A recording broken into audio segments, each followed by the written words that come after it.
बिस्मिल्लाहिर्रहमानिर्रहीम। Logical operators के अंदर हमने लास्ट टाइम एंड ऑपरेटर को डिस्कस किया था। एंड ऑपरेटर के अंदर हमने ये देखा था कि अगर हम कोई कंडीशन राइट करते हैं और कंडीशन के डिफरेंट पार्ट्स हैं, फॉर एग्जांपल यहाँ पे कंडीशन 1 है, फिर इसके दरमियान में हमने एंड यूज़ किया था। अगर यहाँ पे कंडीशन 2 है, हमने एंड का सिंबल यूज़ करते हुए मल्टीपल कंडीशन राइट करना सीखी थी। और इसका एंड रिज़ल्ट ये था कि अगर हम किसी एक्सप्रेशन को एवेलुएट करना चाहते हैं और उनके अंदर जो लॉजिकल रिलेशनशिप है वो एंड की है, तो जब सारी कंडीशन या सब कंडीशन सारी ट्रू होंगी तो उस केस के अंदर ओवरऑल जो आंसर आएगा दैट विल बी ट्रू। अगर इन कंडीशन में से कोई एक कंडीशन फॉल्स हो जाती है तो इस केस में हमारी ये जो एक्सप्रेशन एवेलुएट होगी या कंडीशन एवेलुएट होगी वो फॉल्स एवेलुएट होगी। इसको इन डिटेल हमने एग्जाम्पल के अंदर भी डिस्कस किया था।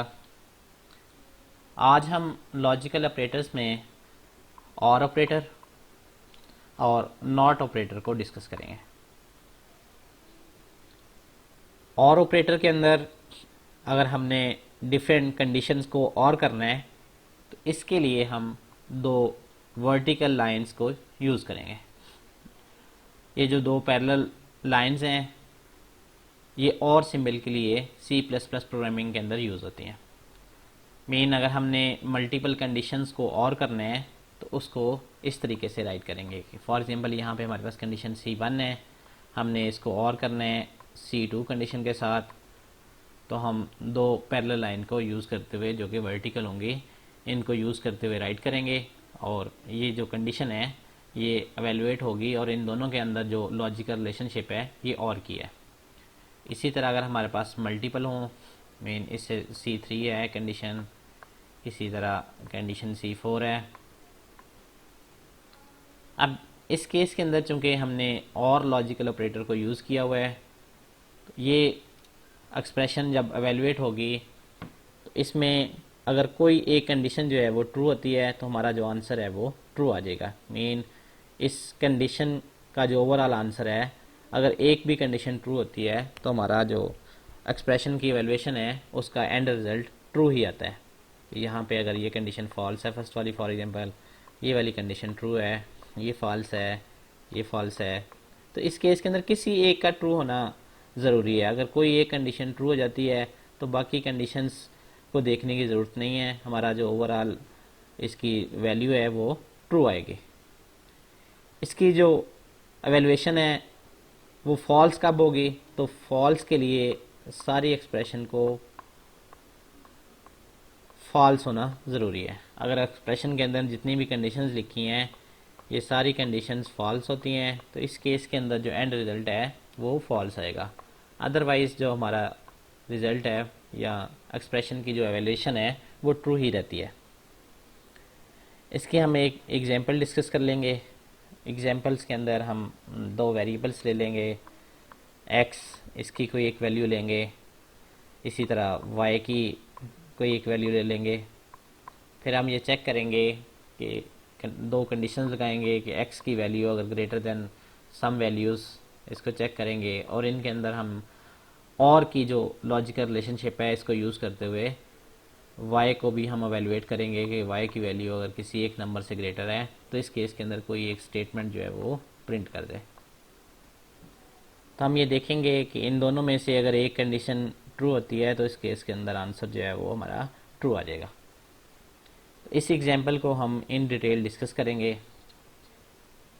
जो हमारे पास और ऑपरेटर है इसका जो ट्रूथ टेबल है लास्ट टाइम भी हमने डिस्कस किया था कि फॉर एग्जाम्पल अगर हमारे पास दो कंडीशन है C1 C2, यहाँ पे रिज़ल्ट है इनका, तो C1 अगर फॉल्स है C2 भी फॉल्स है, तो फॉल्स और फॉल्स का जब हम और करेंगे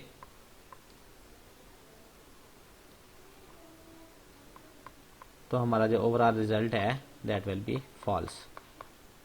इसी तरह ये हो सकता है फर्स्ट वाली कंडीशन ट्रू हो, सेकंड वाली फॉल्स हो, तो इस केस के अंदर जो हमारी रिज़ल्ट आएगा that will be true.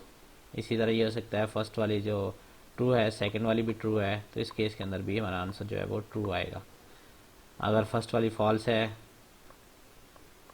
Second वाली ट्रू है, तो इस केस के अंदर जो ओवरऑल रिजल्ट बनेगा दैट विल बी ट्रू।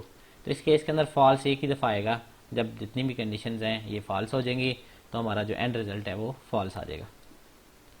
इसके बाद जो सेकंड लॉजिकल ऑपरेटर आज हम डिस्कस करेंगे that is a not operator. तो नॉट ऑपरेटर को रिप्रेजेंट करने के लिए हमारे पास ये वाला सिंबल था, इस सिंबल को हम यूज़ करते हुए नॉट ऑपरेटर को रिप्रेजेंट कर सकते हैं। अब नॉट ऑपरेटर किस तरह से अप्लाई होगा कि फॉर एग्जांपल हमारे पास x की एक वैल्यू है, y को हमने एक वैल्यू असाइन कर दी है। अगर हम ये चेक करते हैं कि x is equal to y, दोनों को कंपैरिजन परफॉर्म करते हैं, तो जब इन दोनों का कंपैरिजन परफॉर्म करेंगे, अगर इन दोनों की वैल्यू बराबर हैं, फॉर एग्जांपल दोनों की वैल्यू 5 5 हैं, तो इसका आंसर ट्रू आता है।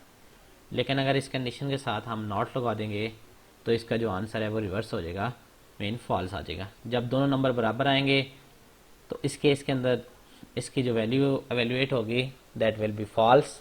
इन case both number are different number, mean similar नहीं है, दोनों की वैल्यू एक दूसरे के इक्वल नहीं है, तो इस केस के अंदर इसका जो रिजल्ट है x इक्वल टू y, ये हमारे पास जो है वो ट्रू आएगा।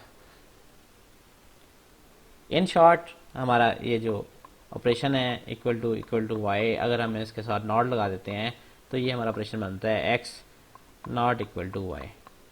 जो इसकी वैल्यू आएगी सेम वैल्यू हमारे पास इसकी आएगी।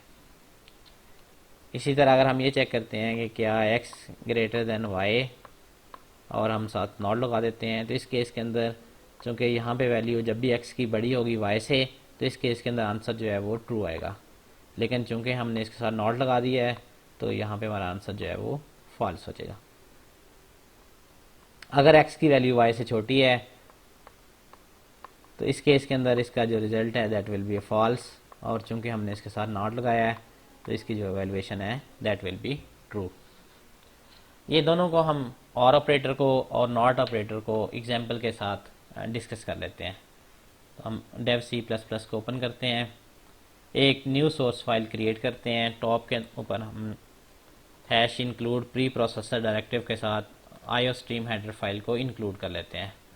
देन हम using namespace std write कर लेते हैं, चूँकि हमने स्टैंडर्ड नेम स्पेस को यूज़ करना है, और जब हम cin cout लिखेंगे तो इट मीन्स के cin और cout belongs to standard namespace, हमें एक्सप्लिसिट std कोलन cin और cout राइट नहीं करना पड़ेगा। अब फर्स्ट पे हम और की एक एग्जांपल लेते हैं, हम एक अनटीजर x वेरिएबल ले लेते हैं, या हम ले लेते हैं कि नंबर 1। इसी तरह अनटीजर नंबर 2, दो हमने वेरिएबल डिक्लेयर कर लिए हैं, दोनों की वैल्यू हम अगर यूज़र से इनपुट करवाना चाहें तो उसके लिए हमें राइट करना पड़ेगा कि एंटर फर्स्ट नंबर, और इसको सेव करने के लिए हम जो वेरिएबल नंबर 1 है उसमें इसको सेव कर लेंगे।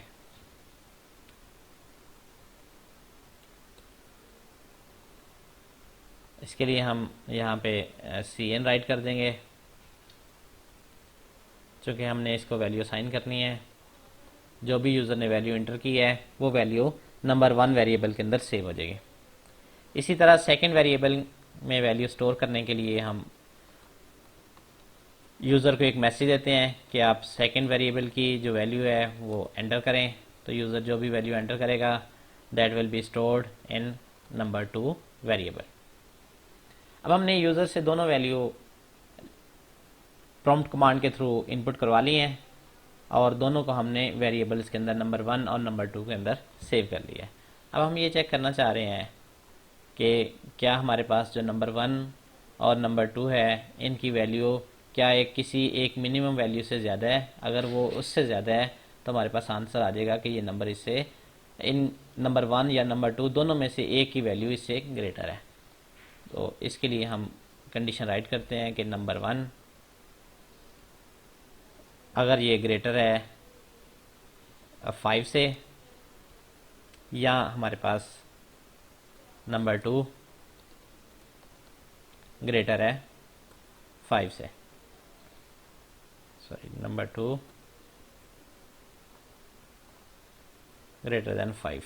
अब इसके अंदर हम ये चेक कर रहे हैं कि अगर नंबर 1 की वैल्यू या नंबर 2 दोनों में से एक की वैल्यू 5 से ग्रेटर है, तो इस केस के अंदर हम ये मैसेज दे देंगे कि हमारे पास जो है वो वैल्यू दोनों में से किसी एक की या दोनों की जो है वो 5 से बड़ी है।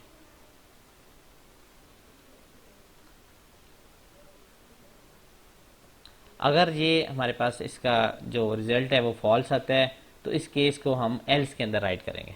तो यहाँ पे हम बता देंगे कि नंबर 1 या नंबर 2 दोनों में से जो एक वैल्यू है वो हमारे पास जो है वो 5 से ग्रेटर है। इस केस में ये भी हो सकता है कि दोनों जो नंबर्स हैं इनकी वैल्यू 5 से ग्रेटर हो।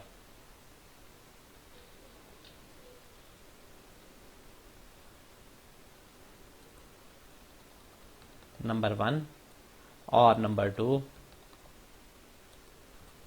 Is greater than 5। तो यहाँ पे हमने इस लाइन के अंदर राइट कर दिया मैसेज कि जब इसकी वैल्यू दोनों में से ये कंडीशन सब कंडीशन ट्रू होती है या ये सब कंडीशन ट्रू होती है, तो इस केस के अंदर हमारा जो मैसेज है स्क्रीन के ऊपर, ये जो हमने सी आउट एक्सप्रेशन लिखी है ये वाली स्क्रीन पे डिस्प्ले हो जाएगी। अगर ये इनकी वैल्यू फॉल्स आती है तो इस केस के अंदर हम कहेंगे ये अब हमें ये कन्फर्म है कि दोनों की जो वैल्यू है वो 5 से कम है। Value of number 1 and number 2 is less than 5।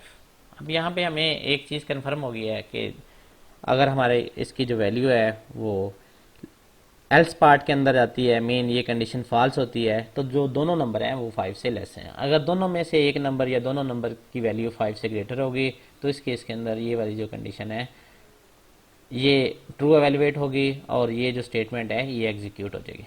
तो इसको हम एग्जीक्यूट करके देखते हैं, डिफरेंट वैल्यूज़ के लिए ट्राई करते हैं और इससे हमारा जो कंसेप्ट है ये क्लियर हो जाएगा।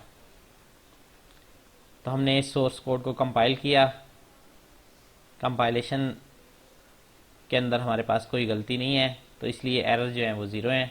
अब हम इसको एग्जीक्यूट करते हैं। जब हम एग्जीक्यूट करते हैं तो मुझे कह रहा है नंबर 1 की वैल्यू एंटर करें। तो फॉर एग्जांपल मैं नंबर 1 की वैल्यू 4 एंटर करता हूँ। फिर मुझे ये आ रहा है कि सेकंड नंबर की वैल्यू एंटर करें, तो सेकंड की वैल्यू मैं 3 एंटर कर देता हूँ। तो इस केस के अंदर चूंकि दोनों की जो वैल्यू है हमारे पास, जो कंडीशन हम चेक कर रहे थे वो लेस देन 5 है, तो जो कंडीशन है वो फॉल्स हो जाएगी और एल्स वाला पार्ट एग्जीक्यूट हो जाएगा। मेन जो बोथ नंबर हैं या दोनों नंबर हैं इनकी वैल्यू लेस देन 5 है। तो यहाँ पे हमारे पास मैसेज सेम आ रहा है कि value of number 1 and number 2 is less than 5। अब हम ये चेक करते हैं कि दोनों में से एक नंबर की जो वैल्यू है वो बड़ी देते हैं। फॉर एग्जाम्पल फर्स्ट की वैल्यू मैं 9 दे देता हूँ, सेकंड नंबर की वैल्यू 2 देता हूँ। तो इस केस के अंदर हमारे पास आना चाहिए कि नंबर 1 या नंबर 2 दोनों में से एक की जो वैल्यू है वो ग्रेटर देन 5 है। तो मेरे पास सेम मैसेज आ रहा है। इस तरह हम ये कर सकते हैं कि फर्स्ट वाले को छोटी वैल्यू दें 5 से, तो फर्स्ट वाले को मैंने 3 वैल्यू दे दी है, सेकंड को मैंने 5 से ग्रेटर वैल्यू दे दी है। फिर भी चूंकि कंडीशन ट्रू हो गई है, तो इस केस के अंदर हमारा जो इफ़ के बाद वाली जो स्टेटमेंट है वो एग्जीक्यूट हो रही है। इसी तरह हम ये करते हैं कि दोनों वैल्यू को 5 से ग्रेटर कर देते हैं। फर्स्ट वाली वैल्यू में मैंने 66 एंटर किया, सेकंड वाली वैल्यू में 43 एंटर कर दिया। तो इस केस के अंदर भी इसका जो रिजल्ट है या इसकी जो एवेल्युएशन है वो ट्रू ही आती है। तो जो बेसिक एम या पर्पस समझने का ये था कि एंड कंडीशन और कंडीशन को हमने किस तरह से राइट करना है। तो और कंडीशन को राइट करने के लिए फर्स्ट कंडीशन राइट करेंगे, उसके बाद हम और का सिंबल यूज़ करेंगे। तो ये लॉजिकल ऑपरेटर्स के अंदर और को रिप्रेजेंट करने के लिए दो वर्टिकल पैरेलल लाइन्स को यूज़ करते हैं। इसके बाद हमारे पास जो है वो सेकंड कंडीशन लिखी हुई है। इसी तरह जितनी भी कंडीशन होंगी, अगर हमने उनके अंदर आर करना होगा तो इसको और ऑपरेटर को यूज़ करते हुए सारी कंडीशंस को हम राइट कर देंगे। अगर हमारे पास इसका रिजल्ट फॉल्स आता है तो फॉल्स को हैंडल करने के लिए हमने एल्स के अंदर अपना ये लिख दिया है कि अगर ये कंडीशन जो है वो फॉल्स वैल्यूएट होती है तो इस केस के अंदर हमने क्या एक्शन परफॉर्म करना है। तो ये फर्स्ट एग्जांपल हमने डिस्कस कर ली, जिसके अंदर हमने आर ऑपरेटर को इन डिटेल डिस्कस किया, कि जिसके अंदर हमने चारों के चारों केस देखे कि जिस केस के अंदर दोनों की जो वैल्यू है वो लेस देन 5 होती है, उस केस के अंदर हमारे पास जो है वो ये वाली कंडीशन जो है वो एग्जीक्यूट हो जाती है। कि एल्स वाले पार्ट के अंदर चूंकि इसका जो रिजल्ट इफ कंडीशन का आता है वो फॉल्स आता है, तो जो फर्स्ट वाला पार्ट है वो एग्जीक्यूट नहीं होता, एल्स वाला पार्ट जो है वो एग्जीक्यूट हो जाता है। फिर हमने ये भी देखा कि अगर नंबर 1 की वैल्यू ग्रेटर दैन 5 दी, नंबर 2 की वैल्यू लेस दैन 5 दी, तो इस केस के अंदर हमारे पास इफ़ की जो एवेल्युएशन हुई या इस पूरी एक्सप्रेशन की एवेल्युएशन हुई वो ट्रू हुई, तो इस केस के अंदर हमारे पास ये जो इफ़ के बाद हमने सी आउट स्टेटमेंट लिखी है ये एग्जीक्यूट हो जाती है। इसी तरह हमने ये किया कि फर्स्ट नंबर को 5 से लेस वैल्यू दी, सेकंड नंबर की वैल्यू हमने 5 से ग्रेटर रखी, तो इस केस के अंदर भी हमने देखा कि इफ़ वाली जो कंडीशन है ये ट्रू एवेलुएट होती है। लास्ट में हमने दोनों की वैल्यू को 5 से ग्रेटर रखा और इस पर हमने इसको चेक किया। अब हम एक और एग्जांपल डिस्कस कर लेते हैं जिसके अंदर हम नॉट ऑपरेटर को यूज़ करते हैं। तो नॉट ऑपरेटर को यूज़ करने के लिए हम बड़ी एक सिंपल सी एग्जांपल लेते हैं कि जिसके अंदर हम दो वेरिएबल्स लेंगे, दोनों वेरिएबल्स की वैल्यू को हम चेक करेंगे क्या दोनों की वैल्यू जो हैं वो इक्वल हैं कि नहीं है। अगर इक्वल हैं तो इस केस के अंदर हम मैसेज दे देंगे कि ये वैल्यू हमारे पास जो है वो इक्वल हैं। अगर नहीं है तो इस केस के अंदर हमने मैसेज देना है कि जो वैल्यूज़ हैं वो इक्वल नहीं है। लेकिन इसके लिए हमने साथ जो है वो नॉट वाले ऑपरेटर को यूज़ करते हुए सेम कंडीशंस को राइट करना है ताकि हमें ये समझ लग जाए कि नॉट ऑपरेटर को हम किस तरह से यूज़ करते हैं। तो टॉप के अंदर हमने आईओस्ट्रीम हेडर फाइल को इंक्लूड कर लिया, फिर हमने using namespace std write कर दिया। फिर अब हम मेन फंक्शन के अंदर दो वेरिएबल्स लेंगे। फॉर एग्जाम्पल मैं कहता हूँ इंटीजर नंबर 1 इक्वल टू 10 कर दिया, इंटीजर नंबर 2 इक्वल टू 20 कर दिया। अब हमने दोनों नंबर्स को चेक करना है, तो चेक करने के लिए हमने जो डिसीजन के अंदर इफ़ स्ट्रक्चर को यूज़ करना है। इफ़ स्ट्रक्चर को यूज़ करने के लिए अगर हमने दोनों को कंपेयर करना है कि नंबर 1 इक्वल टू नंबर 2, तो ये हमने दोनों को चेक करने के लिए राइट कर लिया कि अगर हमने दोनों को कंपैरिजन करना है, दोनों की वैल्यू इक्वल आती है, तो इस केस में हमने क्या करना है, हमने ये डिस्प्ले करवाना होता है कि दोनों की वैल्यू इक्वल है। लेकिन यहाँ पे हम ये करेंगे कि इसके साथ जो है वो नॉट ऑपरेटर को यूज़ करेंगे। अब नॉट ऑपरेटर को यूज़ करने के लिए मुझे इसके स्टार्ट के अंदर जो है वो नॉट सिंबल को राइट करना पड़ेगा। तो मैं इसके स्टार्ट के अंदर नॉट राइट कर देता हूँ। अब इस केस के अंदर इसका जो रिजल्ट है या इफ़ कंडीशन जो है वो कब ट्रू आएगी, जब दोनों की वैल्यू इक्वल नहीं होगी। तो फिर हम यहाँ पे लिखेंगे कि value of both variable is different, दोनों की जो वैल्यू है वो डिफरेंट है या इन दोनों की वैल्यू इक्वल नहीं है। तो एल्स पार्ट के अंदर हम क्या कहेंगे, एल्स पार्ट के अंदर हम ये कहेंगे कि दोनों की जो वैल्यू है वो इक्वल है।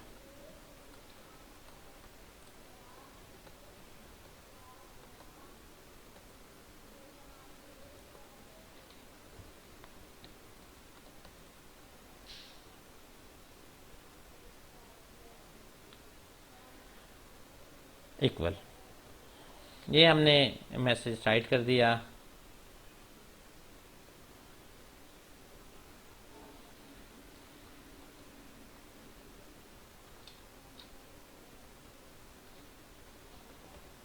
दोनों केस के अंदर हमने बता दिया कि जो दोनों हमारे पास वेरिएबल्स हैं इनकी जो वैल्यू है वो डिफरेंट है कि नहीं है।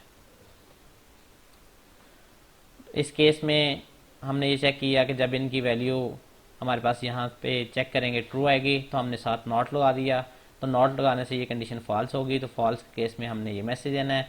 अगर हमारे पास जो है वो इनकी वैल्यू फॉल्स आती है तो फॉल्स को हमने ट्रू के अंदर नॉट चूँकि ऑपरेटर साथ लगाया हुआ है तो ये कन्वर्ट हो जाएगी इनटू ट्रू। तो इस केस के अंदर हमने ये वाला मैसेज देना है। तो इसको हम चेक करते हैं, चूँकि अब हमारे पास दोनों वैल्यू क्या हैं, डिफरेंट हैं। तो दोनों वैल्यू जब डिफरेंट है तो इस केस के अंदर हमारे पास मैसेज आना चाहिए कि दोनों वेरिएबल्स की वैल्यू डिफरेंट है। तो हम इसको वेरीफाई कर लेते हैं। तो आप देख सकते हैं कि यहाँ पे हमारे पास मैसेज आया है कि both variable values are different, कि जो दोनों वेरिएबल हैं इनकी जो वैल्यू है वो डिफरेंट आई है। यहाँ पे हम बोथ की बजाय डायरेक्ट सिर्फ लिख देते हैं कि जो variable values are equal are not equal. तो इसके लिए हम सिंपल मैसेज एक राइट कर देते हैं। तो इसमें आप वेरीफाई कर सकते हैं कि वेरिएबल वैल्यूज़ आर डिफरेंट हमारे पास आ रहा है। अगर मैं इनकी वैल्यू सेम कर देता हूँ, मैं दोनों की वैल्यू 10 कर देता हूँ, तो इसको मैंने दोबारा से कंपाइल किया और फिर मैंने इसको एग्जीक्यूट किया, तो यहाँ पे हमारे पास आ रहा है कि वेरिएबल वैल्यूज़ आर इक्वल। तो आप देख सकते हैं किस तरह हमने नॉट ऑपरेटर को यूज़ किया कि जब ये कंडीशन ट्रू आती थी हमारे पास इसका चूंकि हमने नॉट लिया हुआ है, तो इसलिए हमने यहाँ पे जो चीज़ डिस्प्ले करानी है वो उससे अपोजिट डिस्प्ले करानी है। और जब इसकी कंडीशन की वैल्यू फॉल्स होगी तो उसको चूंकि हमने वो नॉट किया हुआ है, तो नॉट के केस के अंदर इसकी जो वैल्यू है वो ट्रू हो जाती है हमारे पास, कि जब हम किसी फॉल्स वैल्यू को नॉट लेते हैं तो हमारे पास ट्रू आ जाता है, जब ट्रू का नॉट लेते हैं तो वो हमारे पास फॉल्स आ जाता है। एक और हम एग्जांपल डिस्कस कर लेते हैं कि जिस तरह हमने इवन और ऑड नंबर्स को हमने टेस्ट किया था, तो इवन और ऑड को टेस्ट करने के लिए हमारे पास लॉजिक ये थी कि हमने शुरू के अंदर एक नंबर लिया था, इसकी हम जो है वो फिक्स वैल्यू ले लेते हैं कि फॉर एग्जांपल मैं यहाँ पे 19 ले लेता हूँ। फिर हमने अगर चेक करना है कि given number is a even number और ऑड नंबर, तो हम क्या करते थे, इस नंबर को मॉडुलस करते थे विद ट्रू और चेक करते थे, अगर इसका जो रिजल्ट है वो ज़ीरो आता है तो इस केस के अंदर हम कहते थे कि ये जो नंबर है वो इवन नंबर है। लेकिन अब हमने इसका मॉडुलस करके इसके साथ हमने नॉट का ऑपरेटर यूज़ करना है, तो जब हम नॉट ऑपरेटर यूज़ करेंगे इस केस के अंदर हमारे पास इसकी वैल्यू किस केस के अंदर ट्रू आएगी, उस केस में ट्रू आएगी कि जब ये कंडीशन फॉल्स होगी, तो फॉल्स का चूंकि हमने नॉट लिया हुआ है तो नॉट के साथ वो क्या है वो ट्रू हो जाएगा। तो जब नंबर जो है हमारे पास वो ऑड होगा तो इस केस के अंदर ये इफ़ के बाद वाली स्टेटमेंट एग्जीक्यूट होगी, नंबर इज ऑड। अदरवाइज हमारे पास इसकी वैल्यू क्या आती है, तो अदरवाइज हमारे पास ये जो है वो नंबर क्या है, इवन नंबर है। तो आप देख सकते हैं कि लॉजिक को ऑपोजिट करने के लिए या ट्रू को फॉल्स करने के लिए और फॉल्स को ट्रू करने के लिए हम नॉट ऑपरेटर को यूज़ करते हैं।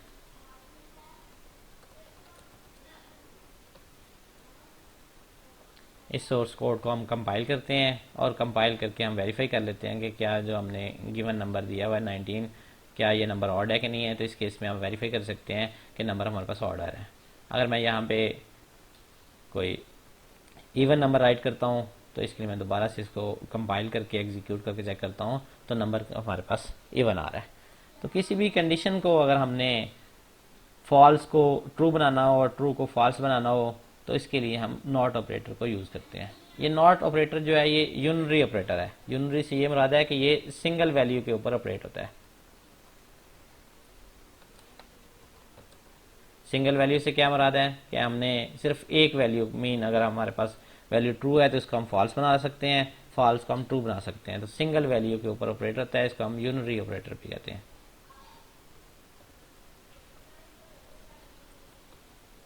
इसी तरह हमारे पास ऐसा ऑपरेटर जो दो या दो से ज़्यादा वैल्यूज़ के ऊपर होगा, जिस तरह हमारे पास और ऑपरेटर है, एंड ऑपरेटर है, ये दो या दो से ज़्यादा वैल्यूज़ के ऊपर ऑपरेट हो सकता है। तो जनरली हम कहते हैं ये बाइनरी ऑपरेटर है।